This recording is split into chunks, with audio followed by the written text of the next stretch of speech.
ঢাকা সিলেট ও কুমিল্লা সিলেট মহাসড়কের ব্রাহ্মণবাড়িয়ার বিশ্ব রোড মোড়ে প্রচণ্ড গাড়ি চাপ। আশুগঞ্জ থেকে বিশ্ব রোড মোড় হয়ে শাহবাজপুর পর্যন্ত কয়েক কিলোমিটার দীর্ঘ যানজট রয়েছে। বিশ্ব রোড মোড় থেকে বিষয়ে বিস্তারিত জানিয়েছেন পূর্বাঞ্চলীয় ব্যুরো প্রধান পীযূষ কান্তি আচার্য। ধন্যবাদ আপনাকে। ঢাকা সিলেট মহাসড়ক এবং কুমিল্লা সিলেট মহাসড়কের এই বিশ্ব রোড মোড়ে কিন্তু এখন প্রচন্ড যানজট রয়েছে।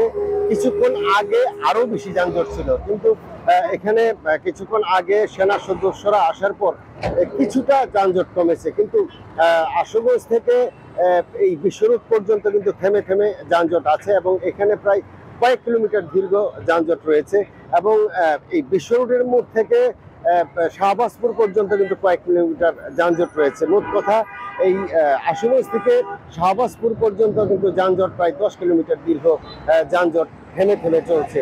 আমরা কথা বলেছি যাত্রীবাহী বাসের চালক এবং যাত্রীদের, তারা যেমনটি বলেছেন ঢাকা থেকে আসার পথে ভৈরবও কিন্তু কিছুটা যানজট তারা পেয়েছেন এবং আশুগঞ্জের পর থেকে থেমে থেমে যানজট পাচ্ছেন, কিন্তু এরপরেও যে বাড়িতে ঈদ করার তাগিদে কিন্তু উৎফুল্ল চিত্তে তারা কিন্তু বাড়িতে আসছেন এবং মহাসড়কের এই ভোগান্তি তাদের কাছে কোনো ভোগান্তি মনে হচ্ছে না। এখানে আরেকটি তথ্য দিয়ে রাখি যে গত 3 তারিখে এই বিশ্ব রোডের মোড়ে কিন্তু অবৈধ কিছু স্থাপনা সেনা সদস্য এবং উপজেলা প্রশাসন উচ্ছেদ করেছিল, কিন্তু আমরা আজকে এসে দেখেছি এই যে উচ্ছেদকৃত জায়গায় কিন্তু আবারও নতুন করে বিভিন্ন প্রতিষ্ঠান গড়ে উঠেছে এবং এখানে হকাররা কিন্তু দখল করে নিয়েছে, ফলে যানজট কিন্তু কমানো যাচ্ছে না। তো এই ছিল আমার কাছে ব্রাহ্মণবাড়িয়া থেকে সর্বশেষ।